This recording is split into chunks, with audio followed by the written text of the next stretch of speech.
Coming up, the Kavanaugh hearing shedding a spotlight on how sex assault accusations are investigated locally. Why are there nearly 5,000 untested rape kits in just Missouri alone? The president heading back to our area next week. We look at where and why.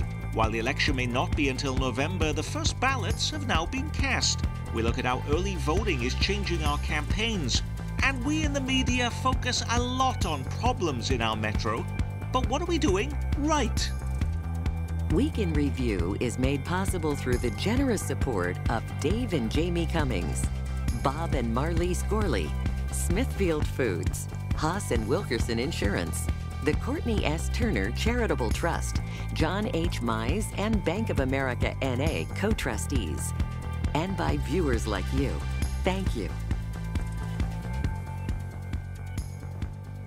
Hello, I'm Nick Haynes. Those stories and more straight ahead on your weekly look at the big headlines making news on both sides of state line, connecting the dots on the news of the week from KCTV5 News. Caroline Sweeney is with us from the newsroom of Kansas City's NPR affiliate KCUR. Brian Ellison, Kansas City Star editorial writer, UMKC journalism professor, and KCUR host Steve Kraske, and political analyst, columnist, and Star editorial writer Dave Helling. Now, Election Day may not be until November, but the first ballots have already been cast here at home. Absentee voting started Tuesday in Missouri. Does that seem hard to believe? If you claim you can't get to the polls on Election Day in Missouri, you can begin voting now by absentee ballot. Early voting begins in Kansas on October 22nd. That's 2 weeks before Election Day. If people are voting now, though, how is that changing the nature of our local campaigns, Steve Kraske? Well, you hear lots of different things, Nick, that the campaigns now are longer. You hear that they're more negative. You hear that they are more costly as a result of advance voting. I should point out that in 2016, Nick, 4 in 10 Americans voted either absentee or advance in the presidential race. It's an astonishing change. And I should just add that Missouri, of course, you can vote absentee, but there is no advance voting in Missouri, which is a change that's been long needed. Some people have the view, though, that because we can now advance vote, we're providing all of these other methods by which people can vote, that's somehow increasing turnout. But the studies have showed, Dave Helling, that actually it's just giving people who already vote more opportunities rather than bringing more people into the tent. It's a convenience argument. People just need to vote more conveniently. It is silly, beyond silly, that we vote in November when it's chilly and cold on a Tuesday instead of a Saturday. We've talked about that before. It is changing campaigns in another way, Nick. It forces campaigns, particularly in Kansas, to work on their get-out-the-vote effort more quickly. It's not so much the advertising, which is pretty much rock solid from now until November 6th. But there is an effort to sort of make the phone calls, get the precinct people out, and make sure that your bases are covered before voters vote in advance settings as they do in Kansas, and that's a big change as well. Caroline. I think we're going to start seeing differences when you look at how campaigns are using their money. We have already seen a big turnout when you're talking about how they use social media platforms, but with these longer campaigns, these earlier voting times, social media is really going to be key in future elections with getting to people sooner, faster, cheaper. I'm also surprised we haven't seen more campaigns come forward and say, if you want to early vote, we can help you get there. We see a lot of that happen on Election Day, but I'm surprised we haven't seen it happen with early voting. And there are tons of issues on ballots that people probably haven't even had a chance to even know that is on the ballot when they are picking an advanced ballot today. That's exactly right. I mean, Kansas and Missouri are in many ways behind the times compared to some other states which do the bulk or all of their voting by mail in some cases, and people say they like that. They can sit at their kitchen table, they can read through those ballot initiatives that run several pages, and they can understand more of what they're voting. It's interesting to wonder whether that's the direction we're headed with all the talk about voter fraud and concerns about keeping people from voting. We may actually be heading the other direction in states like Missouri and Kansas. Can I add just quickly that, interestingly, to me anyway, if you talk to campaigns, for all the early voting, all the attention we pay, all the stories we write, some people increasingly delay their decision-making until the final week. It's harder now. It used to be campaigns would start after Labor Day, But a lot of voters are saying, I don't want to deal with it. I've got 100 other things in my life. I'll wait until the final week and then call the newspaper, watch television, try to make some judgment. And so campaigns are constantly in this weird sort of, do we go early, do we go late? How do we save resources for the final week? It's a different ballgame in politics. So with early voting, you don't want to leave things till the last moment. Is that why President Trump is zooming back here, even though he was in Missouri just last week? This time, the president heading to Kansas to host a rally for Republican candidate for governor Chris Kobach and Steve Watkins in the GOP hopeful, by the way, in the Kansas 2nd Congressional District. Trump will be appearing at the Kansas Expo Center in Topeka next Saturday night. I noticed Kevin Yoder's name is not mentioned. Is that because the 3rd District congressman doesn't think being seen with Trump will help him, or is there more practical reasons for his absence from the invitation?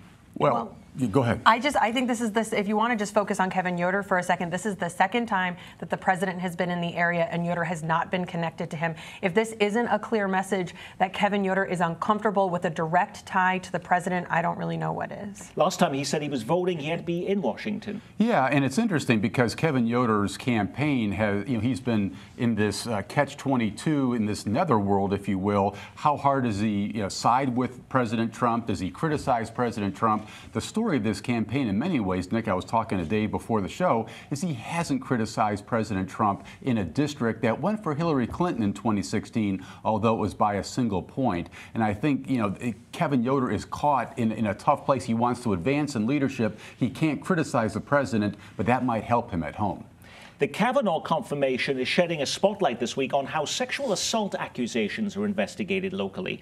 While many Americans struggle with how to evaluate sex assault allegations when there is no physical evidence that a crime took place, what happens when there is evidence available?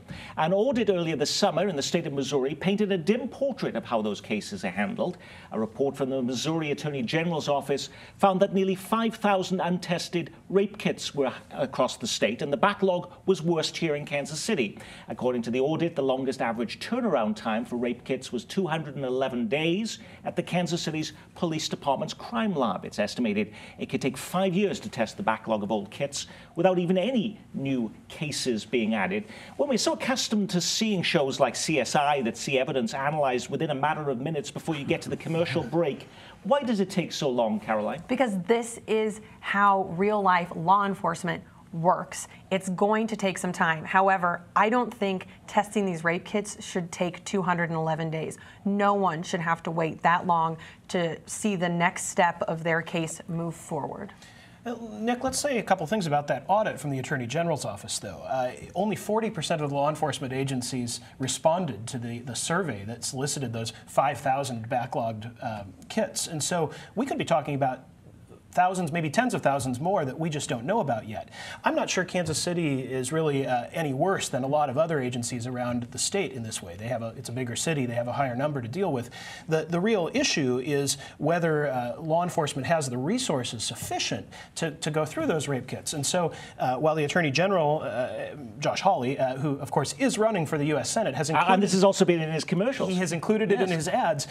The law enforcement agencies might ask the question of whether they're going to get any additional resources from the state to process those rape kits and otherwise enforce the law. I think that's a great point. And I think one other caveat here, Nick, is in Kansas City, a lot of the rape kits that haven't been tested reportedly are because the victims didn't want to pursue the case, they didn't want to prosecute, and law enforcement put those kits towards the back of the line. So there's a little bit of, it's a little misleading, I guess. The nonprofit End the Backlog that looks at this very issue says, Kansas is also on the hook here. 2,200 untested rape kits statewide in the state of Kansas. So this is a national issue, Dave. It is indeed, and it reflects our ambivalent approach to sexual crimes, an ambivalence that will only grow after this week's experience in the United States Senate.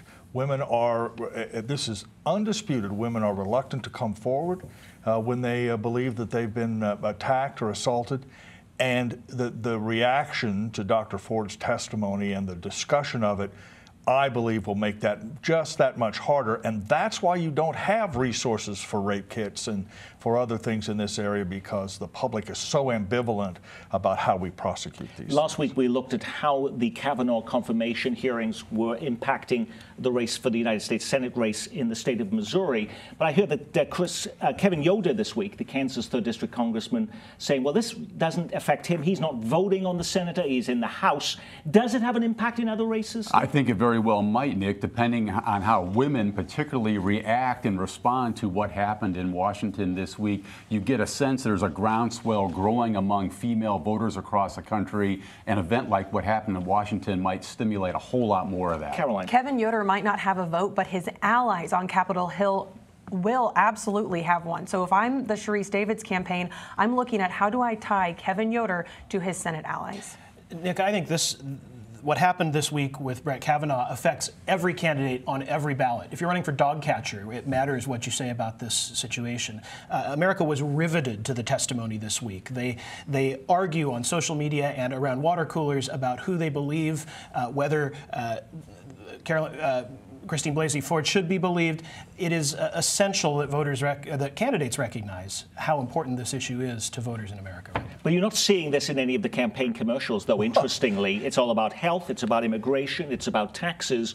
People are not, even on both sides are not really using this in their campaign commercials. Well, locally. right, but it's not clear how you would use it. You just allow people to make their judgments and then deal with the consequences in a race like the Kevin Yoder-Sharice Davids race, Nick. The gender gap is enormous in this country. If you ask men about Donald Trump, it's basically a 50-50 deal. He's 20 points underwater with women. This week's testimony from Dr. Ford and the reaction of the Judiciary Committee will only widen that gap, and that is a problem for a candidate like Kevin Yoder, who does the best he can to distance himself from the president, but doesn't make that break complete or obvious. Disgraced comedian Bill Cosby, who was sentenced this week to a minimum of 3 years in prison for sexual assault, won't lose his star on the Hollywood Walk of Fame. A fallen star is still a star, apparently. Is the same true for a disgraced politician? The head of Jackson County government, Mike Sanders, was sentenced to more than 2 years behind bars last week. But it's now been ruled he'll still get to keep his government pension. And that's no small amount. How about $100,000 a year when he turns 65? So committing a crime doesn't block you from receiving a taxpayer pension even after you've left the job, Steve? You know, it doesn't in Jackson County, Missouri, Nick. The lawyer who heads the Jackson County pension system has made a ruling here that because Mike Sanders' illegal activities apparently weren't conducted under the purview of his official duties as Jackson County executive, he can still keep his pension, even though his illegal duties came as a result of his access to campaign funds that he only got because he was a Jackson County executive. Nonetheless, the lawyer for the pension fund has said no, he gets to keep his pension. There are 7 questions on the Jackson County ballot this fall to clean up Jackson County government. Do any of those questions answer that question? They do not. And of course, those Jackson County ballot questions were put there by the county legislature over the objection of the newly current and embattled county executive, Frank White. Those do things like add term limits. They essentially provide more checks on the county executive's power and elevate the power of others, including the legislature and the prosecutor. But they don't change the policy with regard to pension payments. What's interesting, of course, Nick, is that even with this new set of proposals that will be on the November ballot, County Executive White has already announced he'll appoint a new charter review commission to perhaps undo or redo that work starting in January. Even before you voted, Steve? Yeah, just briefly, I'm not sure we've seen the end of the Mike Sanders legal saga. I would just urge your listeners and viewers to stay tuned to what might happen down the road. Well, we've talked a little bit about cleaning up government then in Jackson County. Missouri voters will also have a chance to clear up state government in November. After a number of court rulings that pushed the measure off the ballot and back on again, you'll now get to decide Amendment number 1. According to its backers, it limits campaign contributions and lobbyist gifts and changes the way legislative districts are drawn. A circuit court judge originally asked the ballot question, claiming it violated the Missouri Constitution because it dealt with more than one issue. The Missouri GOP claims curbs on campaign money and gifts to politicians is actually just a distraction from the real aim of this amendment, radically redistricting Missouri to solely benefit Liberal Democrats, they say. How would this change the way redistricting happens in Missouri, Caroline? Well, I think when you're looking at how do we break up the districts, people are always talking about population density, and demographics. The census is just that, and it will help kind of see where everyone is. But if you're a moderate in a purple district thinking about running, this could negatively impact you depending on what the census actually says. The GOP seems to be concerned about the fact that the person who will be deciding who will serve on this redistricting commission is the Missouri State Auditor, who happens to be the only Democrat in state office, right, Steve? That's right. The auditor will appoint a demographer who will do a lot of the nuts and bolts work on redrawing the districts, Nick. This is a big deal. I know listeners and viewers don't care a whole lot about redistricting, but Republicans in Missouri are at the height of their power right now, and they're seeing one of their key powers slip away from them right now because their ability to control redistricting is going to be handed over to this demographer who's going to do the work. In the commercial we saw average members of Missouri coming together to sign petitions and signatures to make this happen. But there's concern among critics this is actually outside groups coming in to push this measure. Who is behind the measure? There's outside groups that support every ballot measure in Missouri, and then outside groups that oppose them. I think in this case we do know that there is money coming in from outside the state. Certainly George Soros and his movement have been pointed to, but so have labor unions, environmental groups, Planned Parenthood. They're all in support of Clean Missouri. But here's the thing, Nick.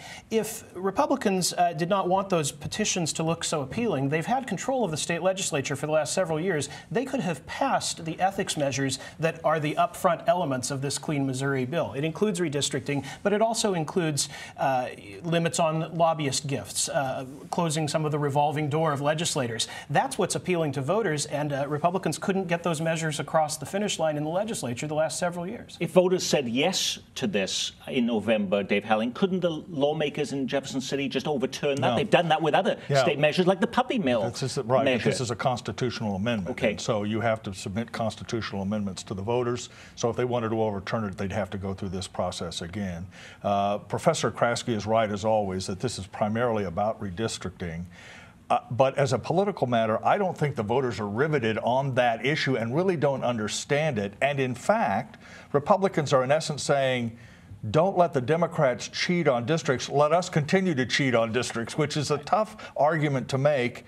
People will focus more on the lobbyist restrictions and other changes. And so even Republicans will tell you privately they think this will pass. Caroline. I think when voters go to the polls in November and they take a look at what A1 is asking them, I expect, and I am ready to be wrong on this, but I expect to see a big party line vote here because this is very important and critical stuff to running a state, but it is kind of inside baseball. And if it's not easily laid out and explained to someone who's not deeply entrenched in politics, it's like, well, I'm a Democrat and I believe this, so I'm going to vote this way. I just want to underscore one point, Nick. We are in a sea of too close to call races in Missouri and Kansas right now. The U.S. Senate in Missouri, governor in Kansas. But one thing that is certain is Clean Missouri is going to pass. Missouri has a long history of ethics type legislation going before voters and voters signing off. Three and four voters will undoubtedly approve this. At least that's the recent history of what's happened in Missouri. 3 months ago, tempers were flaring on the Kansas side as long lines formed to get a driver's license.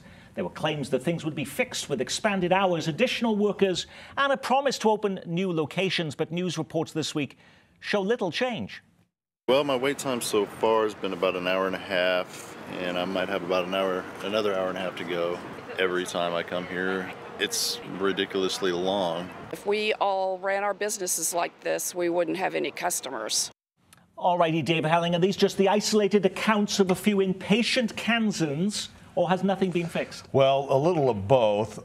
There have been some improvements. It's been very spotty. They've added a third office, part-time. There are other changes that have been made and promised going forward.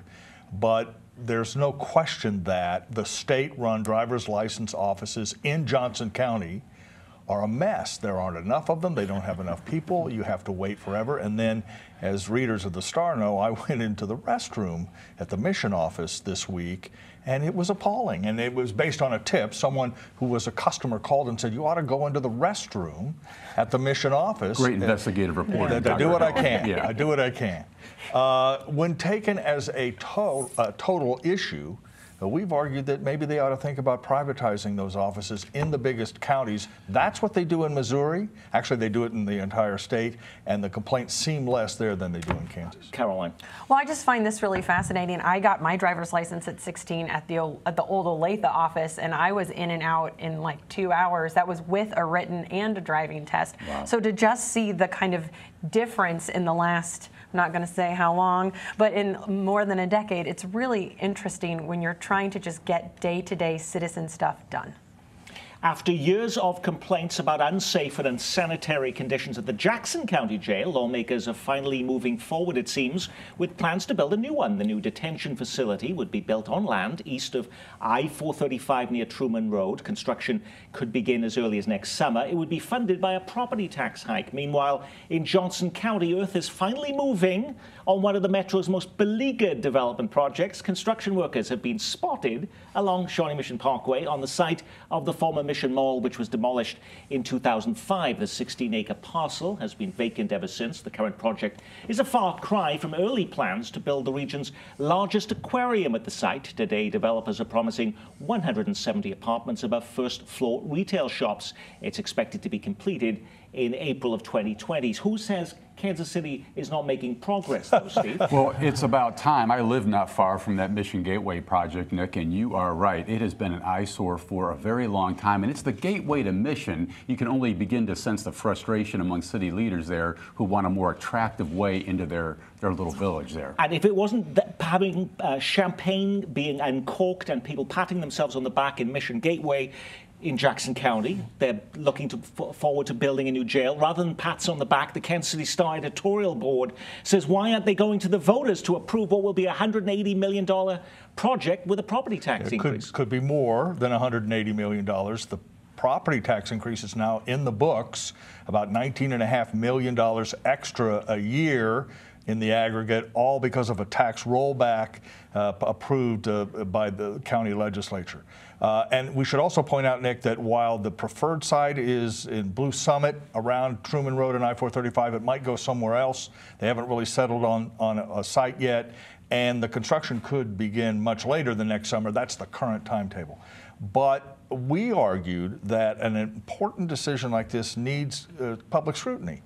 And to the extent that they're sort of pushing it through without that scrutiny, I think there's a concern. I thought in the state of Missouri, though, anything that required a tax increase had to go before voters. But it's not considered a tax increase for this reason. It's a rollback of a previously reduced tax. Right. It's within the earlier tax that was approved many years ago that was rolled back during a time of financial recession. Of course, the reality is that perception is reality, right? And so there might be some benefit in having greater public scrutiny. One thing I don't think you'll get any argument with from the voters of Jackson County is that there is a great need for improvements in the jail. Right, which is why you put it on the ballot, to get the enforcement from people in terms of design and location, and then let the people decide. Now, we in the news media spend a lot of time highlighting problems, just as we have already. We hold public officials accountable when they fall down on the job. But do we ever take the time to spotlight what we are doing right? There's a lot of stories this week that showcase that progress is being made in Kansas City. Before we get to them, panelists, what is the number one thing Kansas City is doing right, Steve Kraske? Well, redeveloping downtown Kansas City, Nick. You drive into downtown now, just look at the skyline and how it's changing even from 3 or 4 years ago. There's been enormous investments in downtown. They're paying off now. Brian? I think transportation infrastructure in Kansas City has come a long way in the last decade, and it seems headed for continued improvement. The streetcar, the airport, none of those things are without controversy, but they all represent forward progress. And let's not forget the bird scooters that are all over town now. Caroline? Mine's a little bit smaller focus. There's a crime lab technician in the Kansas City, Missouri Police Department who is collecting clean sheets for sexual assault victims to bring home with them. And I think that is just one of the most incredible initiatives in the city right now. Dave? I would say that the Kansas City, Missouri School District is performing better than we might have expected 10 or 15 years ago, when it was dysfunctional, in crisis, all kinds of problems, difficulties. Those problems have not been completely solved. But the fact of the matter is education in Kansas City is in a better place now than it was a generation ago. Now, we asked our viewers to weigh in on this question. The number one answer? The streetcar. Katie and KCMO, just one of our viewers, sharing that perspective on our Twitter page this week. One half of NJ says he insists we do barbecue right. And Phil gets more political. After all the brown back bashing, new report finds Kansas 10th in nation for personal income growth. He's highlighting a study that just came out from the U.S. Bureau of Economic Analysis. Does that show, Steve Kraske, we're doing something right with the economy? Well, of course, yeah. When things are going right, credit should be handed out, Nick. Yeah, but let's be clear, the Kansas economy income rebounded after the legislature approved tax increases that narrowed the budget deficit in Kansas. The problem with Brownback was the tax cuts that caused a slump in economic activity. And by the way, growth in California was roughly equal to that in Kansas. It's the highest tax state. Now, Brian, like our viewer Katie, had mentioned the streetcar as a success. Do we not fully appreciate what that is doing in Kansas City? Take a look at these reports from Cincinnati, a city that introduced the streetcar 4 months after Kansas City, using the same vehicles from the same streetcar company. Big shakeups may be on the way for the Cincinnati streetcar. Ridership is down, ticket revenue is down, advertising revenue is down. Cincinnati Bell may take its name off the streetcar. The Business Courier reports the company is not happy with how the streetcar has performed. The streetcar turned 2 yesterday, but questions remain about the projections of how many people ride it. Consultants confidently concluded an average 3,200 people a day would ride it. But based on the actual numbers, 1,469 riders a day. That's just 46% of what that original projection was.